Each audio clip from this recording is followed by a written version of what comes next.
Welcome back to the deep dive. If you're tackling the CSWIP 3.1 Welding Inspector Exam, you know it's a serious test of your practical knowledge. It really is. We know your time is tight, so we're just going to cut straight through the noise. We'll be using the multiple choice format, the same one you'll see in the exam room, to really distill the core principles of welding inspection. And the mission here isn't just about memorization. It's absolutely critical that you, as a future inspector, understand the why behind the answer. The mechanism. Exactly. Why does a certain heat treatment work? Why is one NDT method better than another in a specific case?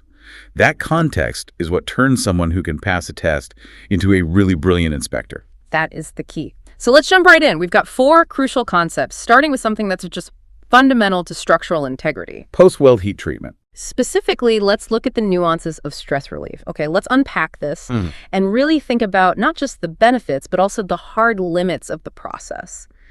So our first question, it really hones in on where stress relief maybe falls a bit short. Right. Listen closely to the scenario and all the options here. Okay. Question. Stress relief is not helpful in one of the following cases. Which one?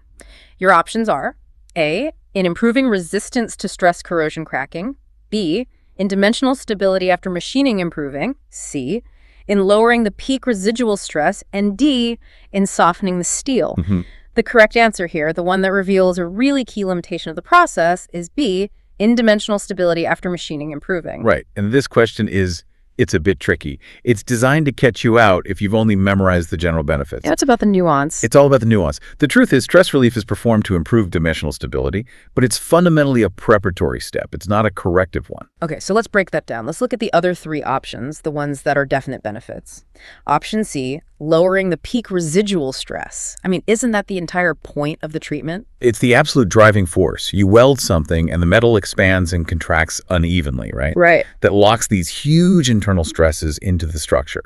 Sometimes they can even get close to the material's yield strength. Wow. So by heating the component up, below its critical transformation temperature and then holding it there, you allow the material to creep, to sort of microscopically yield, and that relieves those internal stresses. That is its number one job. And that connects directly to option A, improving resistance to stress corrosion cracking, or SCC. How does that work? The connection is immediate. For SCC to happen, you need 3 things: a susceptible material, a corrosive environment, and critically, high tensile residual stress. So you take one of the legs off the stool. You knock out that third element completely. By using heat treatment to get rid of that high tensile stress, you just dramatically increase the component's resistance to failing from SCC. Okay, what about option D, softening the steel? Is that something you want to happen, or is it just a side effect? It's often a very desirable secondary effect, especially with thicker sections or some alloys. That soaking period at a high temperature lets the microstructure relax a bit. So it makes it easier to work with later. Exactly. The reduction in hardness can make things like precision machining or cold working much, much easier and safer. So, yes, it's definitely helpful. So that brings us all the way back to option B, dimensional stability after machining improving. Why is that the odd one out? It's all about the sequence of events in fabrication. If your goal is high dimensional stability, you would always do the stress relief before the final critical machining step. I see. You stabilize it first. You relieve the stress first, then you machine it to its final size because you know the internal forces aren't going to warp it later.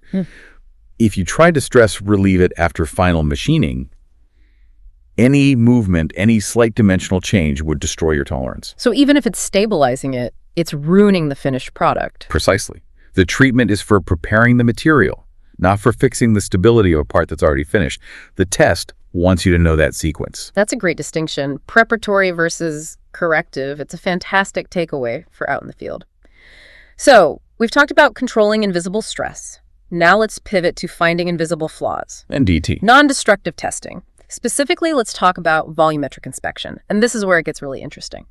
Our second question is all about picking the best tool for a very specific and very problematic internal defect in ferritic steel. Question.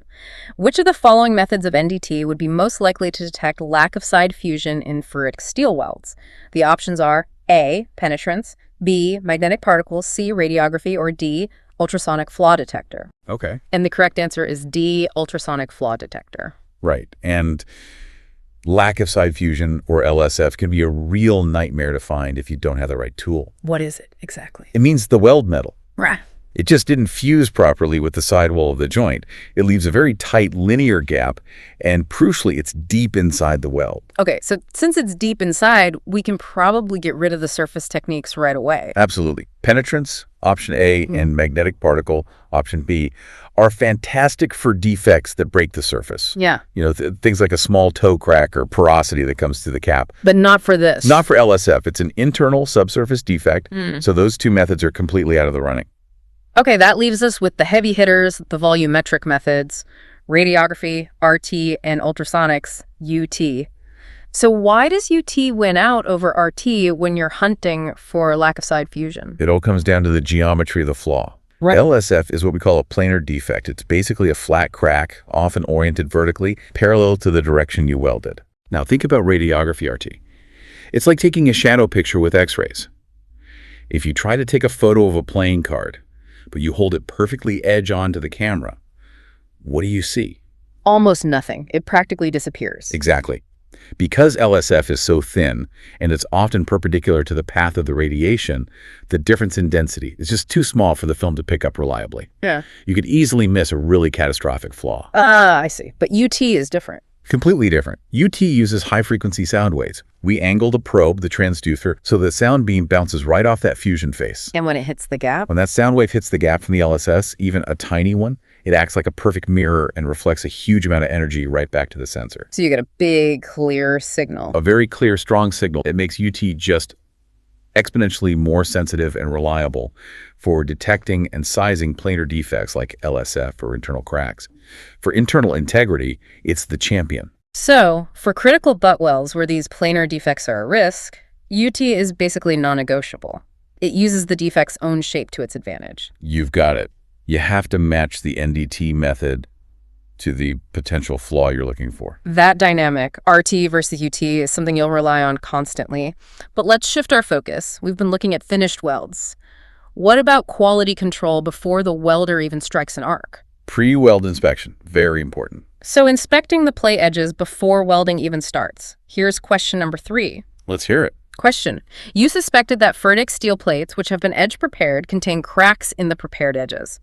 Which NDT method would you use to check this? The options: A, radiography, B, magnetic particle, C, penetrance, D, ultrasonic flaw detector. And the answer that gives you the best mix of speed, sensitivity, and, well, cost effectiveness for this exact job is B, magnetic particle. Yeah, this scenario is the textbook case for magnetic particle inspection, MPI.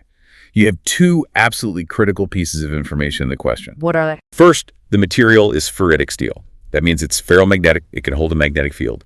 Second, we're looking for cracks in the prepared edge.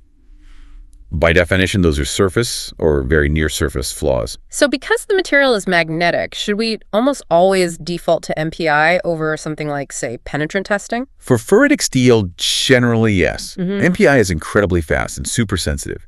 You magnetize the part, spray on the ink, and any crack that breaks the surface disrupts the magnetic field. Creating a flux leakage, yeah. Okay. It pulls the little magnetic particles in the ink right to it, and the crack shows up as a clear, dark line. And what about penetrant testing, option C? Why isn't that as good here?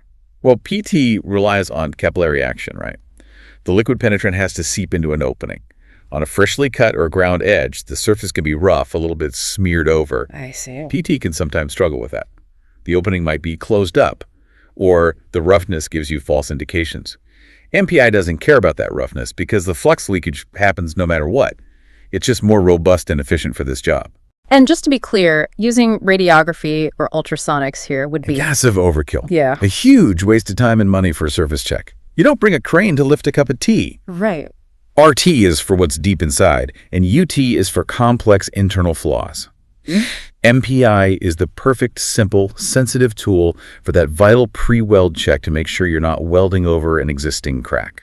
That idea of matching the technique to the material and the location of the flaw, that's really what good inspection planning is all about.